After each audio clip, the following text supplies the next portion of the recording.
Have you ever wondered about the mighty power of nature and how it can change our lives in a blink of an eye?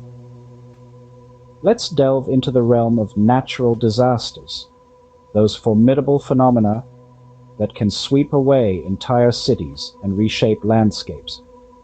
From hurricanes to tropical storms and tornadoes, each one is a testament to the immense force of nature. But how do these fearsome events take form? It all begins with the weather. Certain conditions trigger their creation, like a dance of elements coming together. Warm oceans, atmospheric instability, and just the right amount of wind shear can birth a hurricane. Tropical storms, on the other hand, are born when a cluster of thunderstorms over tropical waters coalesce, powered by the heat and moisture of the ocean below. Meanwhile, tornadoes form from severe thunderstorms. Their fierce spirals are a result of differing wind speeds at varying altitudes. Each of these disasters originates from seemingly ordinary weather conditions, escalating into something far more destructive. It's a humbling reminder of how quickly our world can change at the hands of nature. So we see how a simple shift in weather conditions can lead to a catastrophic event. But what happens when a disaster strikes? Imagine a day of your life turned upside down due to a natural disaster. What would be the immediate aftermath? The immediate aftermath of a natural disaster is a scene of chaos and destruction. Buildings, once standing tall and proud, are reduced to rubble. Homes, once filled with laughter and warmth, are now empty and abandoned. Roads, once teeming with life and activity, are now littered with debris and shattered dreams. Lives are tragically lost, and those who survive are often left with nothing but the clothes on their backs. The displacement of people is immense, with communities, neighborhoods, and entire cities sometimes needing to be evacuated. The economic implications are equally staggering. The cost of recovery and rebuilding can be astronomical, often running into billions of dollars. Local businesses are hit hard, with many unable to reopen their doors. Jobs are lost, and the ripple effects on the economy can be felt for years to come.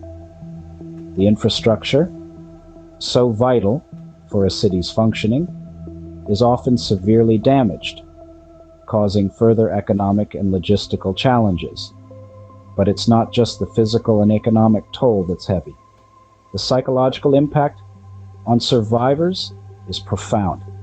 Trauma, stress, and fear become constant companions. The loss of loved ones, the destruction of homes, the uncertainty of the future. All these factors contribute to a state of psychological distress that can last for a long time. Post-traumatic stress disorder, depression, and anxiety are common among survivors, further complicating the recovery process. And yet, even in the face of such devastation, the human spirit often shines through. Communities come together, helping one another through the recovery process. Aid pours in from all corners of the world, offering a glimmer of hope amid the despair. The resilience of the human spirit is indeed a force to be reckoned with. The immediate aftermath of a disaster is undoubtedly devastating. But what about the long-term effects on our ecosystem? The effects of natural disasters extend beyond immediate destruction. Have you ever considered the long-term impact on our ecosystem? When a hurricane, wildfire, or flood strikes, it not only leaves a trail of physical wreckage, but also triggers a ripple of ecological consequences. For instance, let's consider animal behavior. When their habitats are destroyed, animals are forced to migrate, often resulting in drastic shifts in local biodiversity.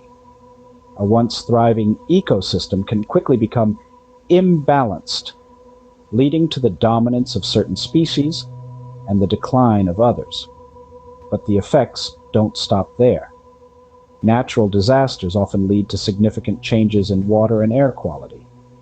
Flooding can introduce harmful pollutants into water bodies, while wildfires can fill the air with hazardous particles, both affecting the health of humans and wildlife alike.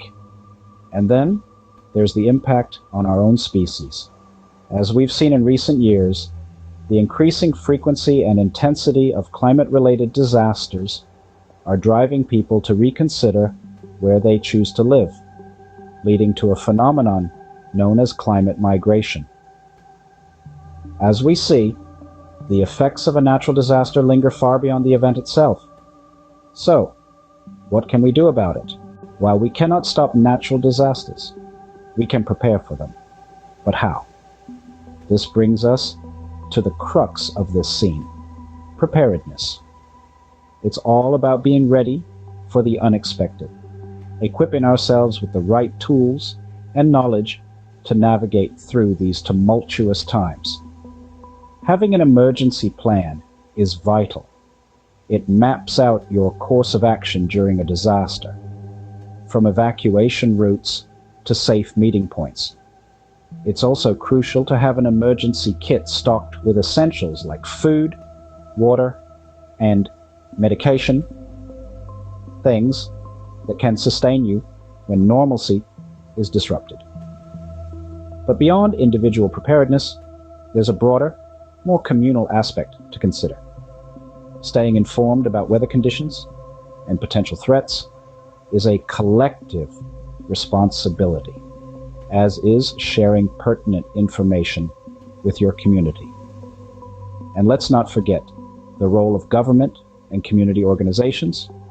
Their efforts in disaster preparedness, from infrastructural safeguards to public awareness campaigns, are vital cogs in the machinery of resilience. In the face of escalating climate risks, cities are also adapting, striving to become havens of climate resilience. We see examples in the Midwest and Northeast, where cities are investing in measures to attract those seeking a safer environment. It's a shift that signifies a larger movement towards climate resilience, reshaping our urban landscapes. Remember, preparation is key. Stay safe, stay prepared, and together we can weather any storm.